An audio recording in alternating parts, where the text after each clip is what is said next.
Salut YouTube, j'espère que vous allez bien aujourd'hui. On va parler dans cette vidéo d'un sujet un peu particulier. En effet, on va parler de toutes ces personnes qui sont nées entre le 22 juin et le 22 juillet. On va parler du cancer. C'est ma copine qui a trouvé la ref. Non! Bon YouTube, ça fait combien de temps qu'on se connaît maintenant? On va dire l'équivalent de cette vidéo et de 2500 vues à peu près. Je vous remercie pour ça d'ailleurs. Mais ça m'a permis de me rendre compte que je vous ai jamais parlé d'un de mes principaux thèmes de recherche que j'étudie pendant ma thèse, qui est la cancérologie en fait, l'étude du cancer. Et c'est non seulement pour ça, mais aussi parce que c'est un sujet d'actualité et de santé publique. On connaît tous quelqu'un qui a eu un cancer dans sa vie, que j'ai décidé de vous parler de cette maladie. La définition scientifique exacte pour le cancer est la suivante. C'est une maladie qui est caractérisée par une prolifération cellulaire incontrôlée liée à un échappement au mécanisme de régulation. Qu'est-ce que ça veut dire avec des mots français? C'est une prolifération cellulaire, c'est-à-dire les cellules du corps humain qui vont se mettre à se diviser de façon anarchique sans aucune régulation. On va avoir la création, l'apparition d'une tumeur à un endroit donné dans le corps. Mais d'abord, un peu d'histoire. Nous sommes en 50 avant Jésus-Christ. Ce qu'il faut savoir premièrement, c'est que le cancer est intimement lié à l'histoire de l'humanité. C'est nos cellules qui sont à l'origine de la maladie. À l'heure actuelle, les plus anciennes traces qu'on a été capable de déceler de cancer remontent à la préhistoire et ont été retrouvées dans des fragments d'eau. Les poulmoutes et les vermoutes. On a également retrouvé des traces de cancer sur des momies égyptiennes, donc moins 3000 avant Jésus-Christ, et des momies péruviennes. Cependant, il a fallu attendre la Grèce antique et le père de la médecine Hippocrate pour avoir accès aux premiers écrits qui relatent du cancer. C'est d'ailleurs de lui que vient le mot cancer. Tu t'es jamais posé la question de savoir pourquoi le cancer était symbolisé par le crabe? I have no idea what you're talking about. En fait, c'est très simple. L'homonyme latin de cancer signifie crabe. Et à l'époque, Hippocrate, vers moins 400 avant Jésus-Christ, a fait l'analogie entre les tumeurs, la physique des tumeurs et le crabe. Effectivement, ça ressemble à une boule avec plein d'excroissances qui font penser à des pattes de crabe. C'est donc pour ça qu'il appelle ça cancer. On est passé à deux doigts d'appeler ça araignée quand même. L'arrivée du XXe siècle et le début du XXIe siècle nous ont permis de comprendre beaucoup de choses, notamment en sciences fondamentales, en diagnostic et en thérapie.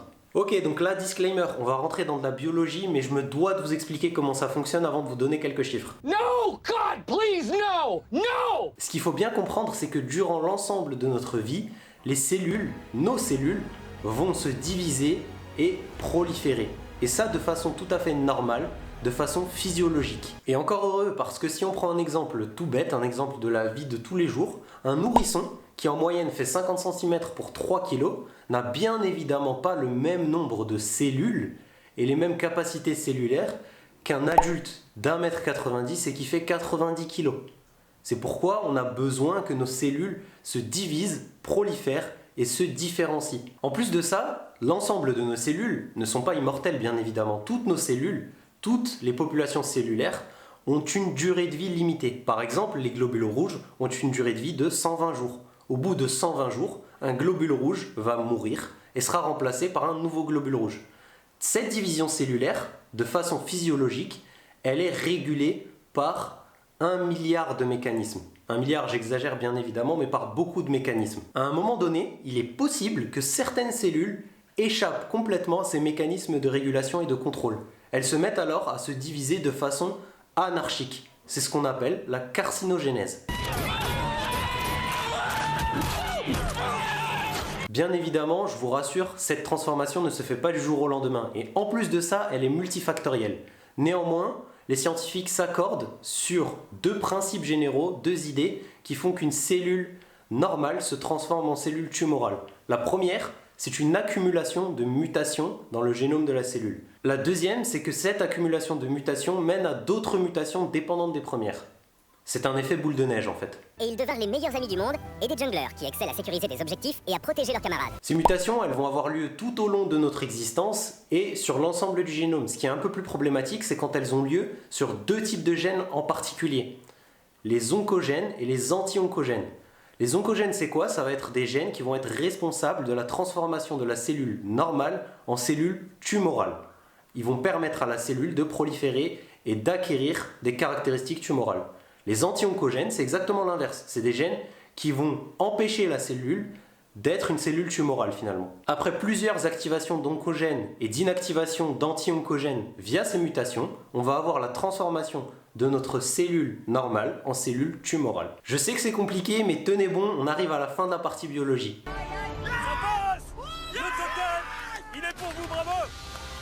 Ce qu'il faut savoir, et le dernier point, je vous lâche après avec ça, c'est que ça peut arriver dans tous les tissus. Du cerveau avec la tumeur cérébrale, à la peau en passant par tous les organes et même les os. Au début, cette tumeur va être localisée. Elle va être à un endroit précis, sur un organe, un tissu précisément.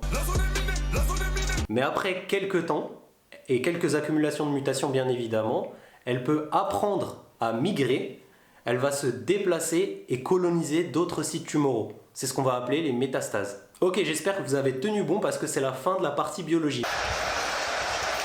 Maintenant, on va parler de la partie clinique. Je vais vous donner quelques chiffres et vous allez vous rendre compte que c'est un truc de fou.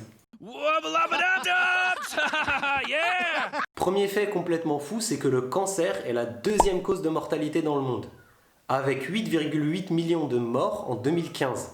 Ça représente un décès sur 6. Bien évidemment, il y a des grandes disparités entre pays riches et pays pauvres, puisque 70% des décès dus à des cancers ont lieu dans des pays pauvres ou intermédiaires, ce qui fait qu'on est dans le bon tiers avec la France. Puisqu'on en parle, en France, un homme sur 2 et une femme sur 3 se verront diagnostiquer un cancer avant leurs 85 ans. Alors je voulais pas vous mettre le cafard, une bonne nouvelle parmi tout ça, c'est qu'on fait partie des pays qui arrivent le mieux à guérir les cancers, avec environ 60% de guérison. D'ailleurs, est-ce que vous savez quels sont les cancers les plus répandus en France? No. Je vais vous aider, le premier c'est un cancer qui est 100% masculin. Alors vous l'avez deviné ou pas, c'est le cancer de la prostate. Le cancer de la prostate, ça touche 71 000 personnes, 71 000 hommes par an. Il représente 6% des décès dus à un cancer et on a une chance de survie à 5 ans de 80%.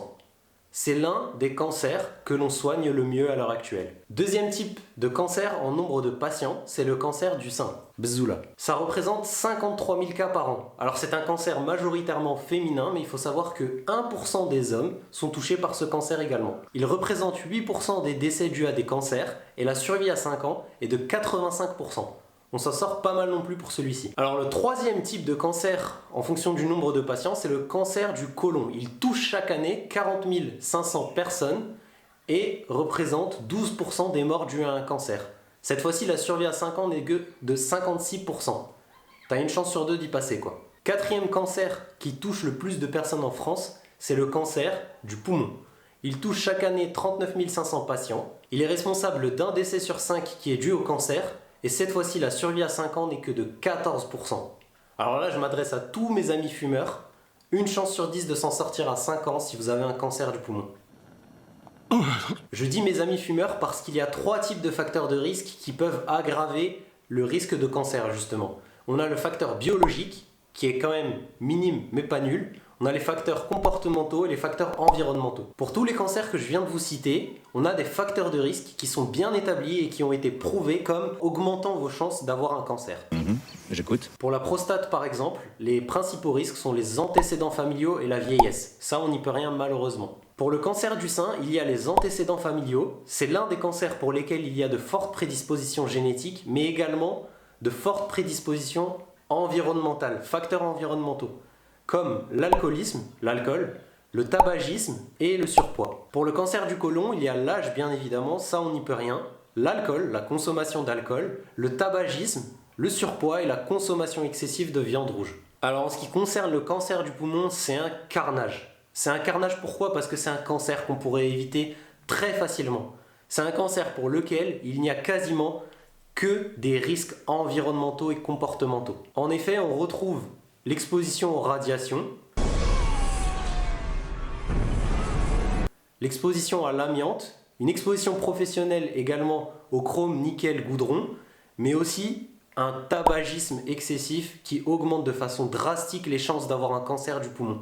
7 cancers du poumon sur 10 à l'heure actuelle sont dus à la cigarette. Ce que je veux vous faire comprendre par là, c'est que dans le cancer, il n'y a pas seulement la loterie biologique, la loterie génétique qui rentre en compte. C'est une part qui rentre en compte, mais c'est minime. La partie majeure, c'est le risque comportemental et le risque environnemental.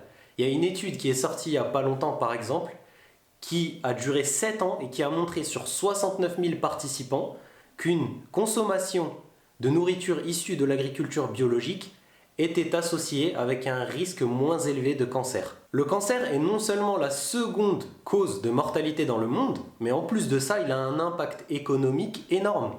Le cancer tous les ans coûte 1160 milliards de dollars. D'où l'importance de faire de la prévention.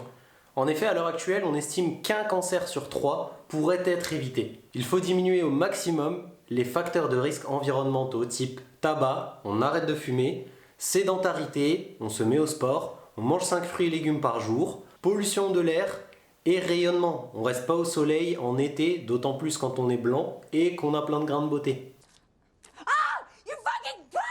En plus de tout ça, il faut encourager les diagnostics et les dépistages précoces. En effet, plus tôt on va être dépisté et diagnostiqué, et plus nos chances de survie vont être augmentées, nos chances de guérison vont augmenter. Je vous remercie de m'avoir écouté jusqu'au bout, c'est la fin de cette première vidéo sur les cancers. Je dis première vidéo parce que j'en ferai une deuxième, elle concernera tout ce qui est histoire des thérapies contre les cancers, parce que là j'ai pas parlé des thérapies. Quoi qu'il en soit, je vous invite à faire comme d'habitude, vous abonner, activer la cloche des notifications si vous voulez pas louper la deuxième vidéo, lâcher un petit pouce bleu et puis mettre des commentaires. Et moi je vous dis à la prochaine.